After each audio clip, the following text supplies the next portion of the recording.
Last year class 10th में 3 marks में एक बहुत ही इम्पॉर्टेंट और इंटरेस्टिंग क्वेश्चन पूछा गया था, जिसमें तुम्हें दे रखा था कि एक रूम है जो कि किस शेप में है, सिलेंडर सरमाउंटेड बाय हेमिस्फेरिकल डोम।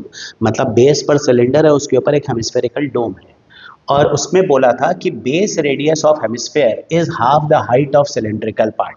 मतलब अगर मैं सिलेंडर की हाइट को x मान लूं तो रेडियस क्या हो जाएगा, रेडियस है उसका हाफ, यानी कि हाफ ऑफ x। और तुम्हें दे रखा था room contains 1408 upon 21 metre cube of air और तुम्हें सिलेंडर की हाइट फाइंड करनी थी।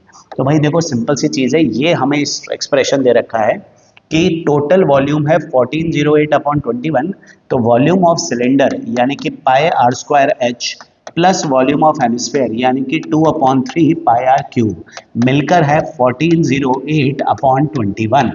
अब क्योंकि मैंने हाइट को माना है x और रेडियस को हाफ x, तो मैं वैल्यू पुट कर लेता हूँ। हाइट की जगह पर मैं लिख लेता हूँ x और r की जगह पर x/2।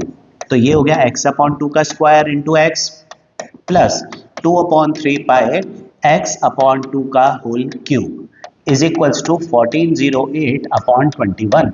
अब इसको सॉल्व करते हैं तो ये निकल के आता है पाई x³ अपॉन 4, है ना, 2 का स्क्वायर 4 प्लस यहाँ पर भी सॉल्व करेंगे तो पाई x³ अपॉन 3 तो है ही इंटू 4। अच्छा, यहाँ पर 8 आ रहा है, 2 और 8 कट जाएंगे तो इससे सीधा 4 लिख दिया है मैंने, इज इक्वल्स टू 1408 अपॉन 21।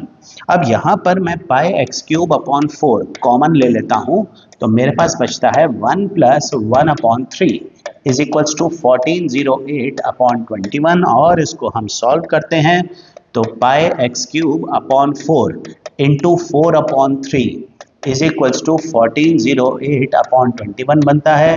3 से इसको काट लेते हैं 7, 4 से हम इसको काट लेते हैं तो ये मेरा निकल के आता है 3 और ये हुआ 25, 352। नाउ अब हम वैल्यूज पुट कर लेते हैं तो x³ की वैल्यू निकल के आएगी 352/7 इंटू 4 और ये पाई अपॉन में जाएगा तो ये बन जाएगा 22/7। तो अब हम इसको सिंप्लीफाई करते हैं तो सिंप्लीफाई करने पर x³ निकल के आता है 64, मतलब x निकल के आएगा 4। और x हमने किसको माना था, x माना था सिलेंडर की हाइट को। सिलेंडर की हाइट x थी, मतलब सिलेंडर की हाइट निकल के आई है 4 मीटर। तो जो सिलेंड्रिकल पार्ट है उसकी हाइट है 4 मीटर।